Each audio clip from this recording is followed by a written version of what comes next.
Welcome to my new calculus channel. I am John Gabriel. In part 1 I discussed the first so-called postulate. It's not really a postulate, it was a claim by Euclid, and the claim was that one can draw a straight line from any point to another point. Just to remind you of that, I explained in the first video that if you have 2 points, as you see over here, this is 1 point and this is another point. There are innumerably many paths between these 2 points, and many of those paths can have equal lengths, but the difference between all those paths that exist and the shortest distance is that the shortest distance is the only distance which satisfies this particular definition here. A straight line is a line which lies evenly with all the points on any other line of the same length. Okay, so that is what Euclid wrote in Book 1 in definition 4. Not exactly like that. The ancient Greeks were unbelievably smart. They didn't necessarily state definitions in the kind of detail that we'd like them to be stated today. But that particular definition implies that, because that is what a straight line is. It's really a line which lies evenly with all the points on any other line of the same length. For example, if this red line here, or this red path and this blue path, have the same length, there is no way that you could pick this, a point on the red path and say that it corresponds exactly to a point on the blue path.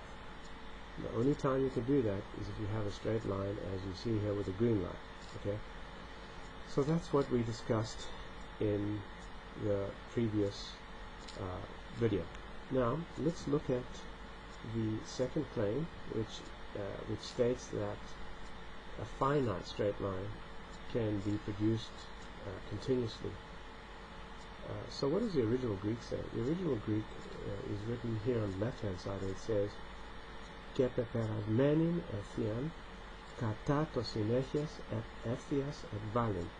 So πεπερασμένην means finite, and if you break down that word in Greek, the word to perasi or na perasis means to pass a certain point. So peperasmeni means you've already passed that particular point. Okay, and so obviously it's a finite line which can be extended. So what is the proof of that? It's definitely not a postulate. Remember, I told you in the first video that this word here was translated incorrectly into postulate and again incorrectly into axiom later on. There are no axioms in Euclid's Elements. There never were. The word axiom doesn't appear anywhere. Okay, so now what proof can we provide that says any straight line can be produced indefinitely in another straight line? Well, I'm about to show you the simplest proof you've ever seen. Are you ready? Okay. Look over here. Here's the second claim.